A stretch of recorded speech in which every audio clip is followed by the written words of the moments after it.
The Galactic Concord was supposed to be the crowning achievement of interstellar diplomacy, a peaceful federation of over 98 advanced civilizations, united by reason, order, and a deep collective fear of sarcasm.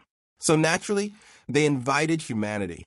Dr. June Park, freshly appointed Earth's ambassador, arrived at Concord Hall in a tailored suit and bright orange socks. The socks weren't diplomatic, just a farewell gift from his niece. He thought they added a touch of optimism. He was wrong. The council chamber was a marvel of pan-species architecture, gravity-neutral, atmospherically adaptive, and designed to discourage sudden emotional outbursts through soothing lavender light and ambient whale sounds. It was also filled with creatures that ranged from sentient crystalline mist to what appeared to be 6 raccoons in a robe. June took his seat beside the human delegation's translator drone, who was already trembling. "Do not make any jokes," the drone buzzed quietly. "This is not like the UN. They scan for irony here." June adjusted his tie. "Relax. I'm a professional." The drone twitched. That's what the last guy said before calling the Glaran a squid with a PhD. They still haven't fully regrown their pride organ. A hush fell over the chamber. At the center, Chancellor Vrex of the Zarnathi stood, a towering insectoid covered in ceremonial blades and a kind of aura that screamed absolutely humorless. He tapped his claws twice, initiating the session. "We welcome the primitive species Earth," he said, eyes locked on June. "Do not dishonor this chamber." June smiled politely. "Wouldn't dream of it." Vrex blinked. "Dreaming is an inefficient brain state." "Explain." June froze. "It's a figure of speech." "Then speak plainly. There's no place here for confusion." "Understood," June said, and immediately began sweating. The session commenced. Interstellar trade routes, wormhole taxation, star-forged arms treaties. All orderly, sterile, and painfully dry. Then came the matter of the Mamari, a species of cetacean physicists who communicated through harmonic pulses and allegedly subtle mind manipulation. The council was to vote on whether their language patterns constituted non-lethal neural entrainment or soft brainwashing. The Mamari delegation, currently vibrating in F-sharp, awaited judgment. The chamber was tense. The last species to oppose the Mamari ended up compulsively baking sourdough for 6 weeks. June, trying to ease the tension, leaned into his microphone and muttered, "So we're all just going to ignore the brainwashing whales in the room?" Silence. Utter vacuum-grade silence. Then chaos. A Gorlaxian diplomat began flailing, convinced he'd been challenged to a philosophical duel. A T-Charwanan ambassador emitted a strangled squawk and declared June a cognitive paradox vector. One of the translator drones spontaneously combusted, releasing a small puff of confetti. On June's datapad, a message blinked rapidly. "Error. Level 2 just detected. Humor-provoked interpretation collapse. Do not proceed." June looked around, stunned. "What? It was just a joke." The Zarnathi delegation stood in alarm. Vrex leaned forward. "You mocked a situation of severity?" "No. I lightly observed it through human linguistic playfulness." "You called them brainwashing whales." "They are whales, and possibly brainwashing. That's not the point." The Concord chamber spiraled into chaos. 3 races declared temporary withdrawal. 1 declared a holy comedy war. The Mamari, insulted yet intrigued, began broadcasting passive-aggressive sound waves that made plants wilt. The Earth delegation was quietly escorted out under heavy emotional suppression fields.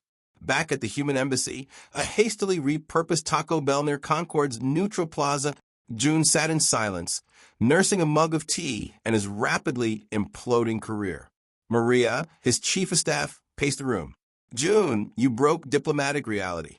Do you know how many treaties had to be recalibrated because of your little whale joke?" June slumped. "It wasn't even a good joke. That's not the point. They don't have jokes. They have truth statements and contextless inquiries. You introduced ambiguity. That's basically a class 3 metaphysical threat." June rubbed his eyes. "So what, humor is a biological weapon now?" Maria stopped. "Actually, that's not far off. The Kleks think it's a mimetic virus. The Zarnathi think it's a form of chaotic logic. And the Mamari? She turned the screen toward him. The Mamari Council had issued a formal protest, followed by a request. They wanted a meeting with him. June blinked. Why me? Because they think you might be Earth's humor weapon. Congratulations. You're now classified as an informational hazard. June took a long sip of tea. Well, at least we're being taken seriously. Maria stared at him. That was sarcasm, wasn't it? He grinned. Across the galaxy, the Mamari Council gathered in their oceanic command sphere. Bioluminescent tendrils pulsed as their minds linked across quantum filaments. Subject June Park exhibits unstable humor emissions, one projected. Could this joke be a new form of emotional encryption? We must study it. Decode it. Another pulse. Begin. Project Punchline. June Park wasn't supposed to speak. The memo had been clear. Observe only. Do not interact. Absolutely no humor. After the brainwashing whales incident at the Galactic Concorde, Earth had barely avoided sanctions. 7 civilizations downgraded humanity to species of concern. One had reclassified humans as possibly sentient under review. To make amends, the Concorde arranged a cultural clarification forum on the neutral conference planet of Varel Prime.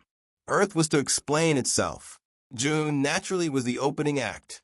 He arrived early with Maria, who looked like she was carrying the weight of Earth's entire meme archive on her shoulders.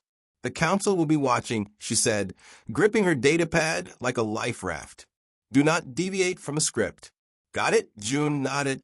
No jokes. No sarcasm. Definitely no puns. They were greeted by the Varelian liaison, a 12-foot-tall, translucent being who spoke like rain. You are the humor vector? I prefer ambassador, June replied. You must not riff. Riffing has destabilized lesser moons. June tried to suppress a grin. No riffing. Understood. The liaison turned and floated toward the auditorium. Maria leaned in. You promised me. I did. You also promised the translator drone you wouldn't mention whales. I kept that promise for a full 5 minutes. June. He held up both hands. I'm not going to make a scene. The auditorium was packed. Dozens of species lined the amphitheater, some hovering, some curled around sensory pools. One group broadcasting their collective expectations through synchronized pulses of dread. The Kleks had beamed in 400 million consciousness slivers just to observe.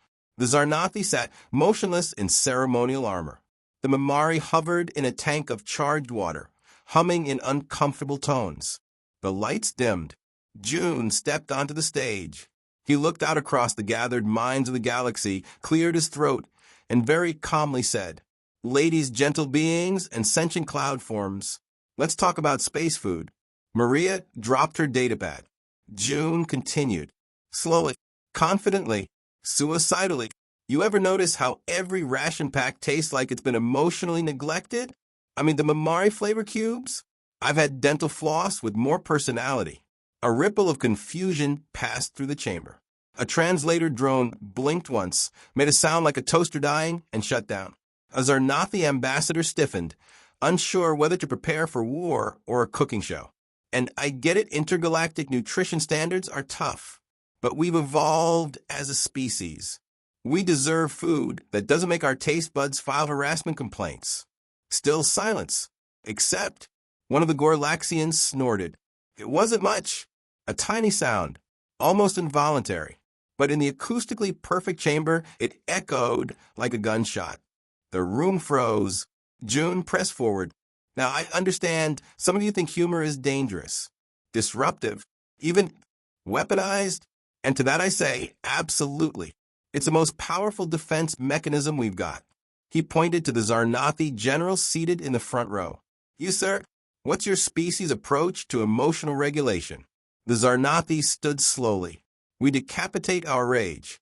Wow, that's direct. We also consume the head. Even better, very keto. The Gorlaxian lost it. This time it was a full honk. A T-Char YNN nearby started laughing in rhythmic beeps.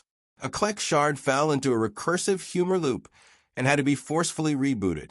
June struck while the laughter was hot. Humans survived by making absurdity useful. We roast our friends to show affection. We make fun of leaders. We laugh in the face of death, literally. There's a tombstone in Ohio that reads, "I told you I was sick." A Shantari ambassador quietly whispered, "Why would someone write that?" Because it's funny. And in being funny, it's powerful. Laughter is an armor, and sometimes a weapon. He paused. The aliens held their breath. June finished simply, "It's not chaos, it's connection." Afterwards, Concord leadership held an emergency session. They had many questions. Was that a psychological attack? Asked the Chancellor of the Qvath. Unlikely, said the Mamari.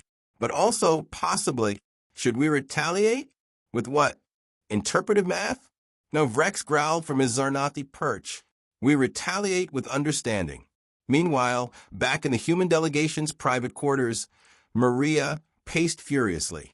You turned a diplomatic apology into a stand-up routine. And yet, no interstellar war. Not yet. June looked at the incoming messages on his datapad. Actually, he turned the screen to her. Incoming requests. From Eclec's High Council, teach us humor. Please. From the Zarnathi Cultural Bureau, requesting copies of the roast format. And from the Gorlaxian Entertainment Consortium, 1-hour comedy special proposal. Maria blinked. Wait, they liked it? No, June smirked. They didn't understand it, and that bothers them more. Elsewhere, deep beneath the surface of a Mamari command reef, ancient lights flickered. The elders had convened. We have underestimated Earth. They conceal intelligence within absurdity. They encode truths in self-deprecating nonsense. A long silence. Begin Project Counterjoke. And so, across the galaxy, something shifted. Alien civilizations began studying human jokes the way they once studied weapons. New research labs sprang up dedicated to humorology. Entire AI clusters were diverted to understanding why humans would say no worries right before doing something catastrophic. And on a lonely moon orbiting a red dwarf, the first experimental alien comedian stepped onto a stage. I am VLLX, and I am here to destabilize your expectations. They stared at each other. Then someone in the crowd laughed. History was being rewritten, one punchline at a time. It started with a signal. 3 words broadcast on all diplomatic channels. No encryption. No preamble. Just knock knock. The Concord panicked. Zarnathi warships entered defensive orbit. The T-Charwynen jammed communications and activated their soul dampeners. The Clack's a hive mind with 400 billion consciousness nodes, fragmented into confusion spirals. A diplomat from the Nebular Nomads claimed to see time cracking at the edges. Back on Earth, Ambassador June Park was in the middle of eating a grilled cheese sandwich. Maria burst into the room. We have a problem. He swallowed. More whales? No. Worse? The Mamari broadcast a knock-knock joke. June blinked. They're attempting humor retaliation? They don't know how it works, June. They're just copying the format. It's a blind invocation, like opening a Necronomicon and yelling Marco into the void. June stood slowly. If they finished the joke without understanding the rhythm, they could destabilize the entire semiotic lattice of the Concord. June nodded. Get my suit. Concord emergency session. Priority 1. Cognitive hazard containment. The chamber was already vibrating with tension. Delegates from across the galaxy hovered, slithered, floated, or simply blinked in and out of visible light. At the center stood the Mamari envoy, submerged in a tank of hyperoxygenated water. Their vocal harmonics resonated in a minor key, dread and curiosity. We have initiated a joke, they said solemnly. We await the next phase. The Chancellor of the Zarnathi stood. You invoked an unknown format with no response protocol. That is a breach of Concord stability doctrine. We only seek to understand. June stepped forward. Let me handle this. The hall silenced. He approached the Mamari tank. I can complete it, but once I do, you'll never see the galaxy the same way again. The Mamari vibrated. We accept the risk. June exhaled slowly. Very well. Knock, knock. The room collectively held its breath. The Mamari responded. Who is there? June's eyes twinkled. Orange. The Chancellor's claws tightened.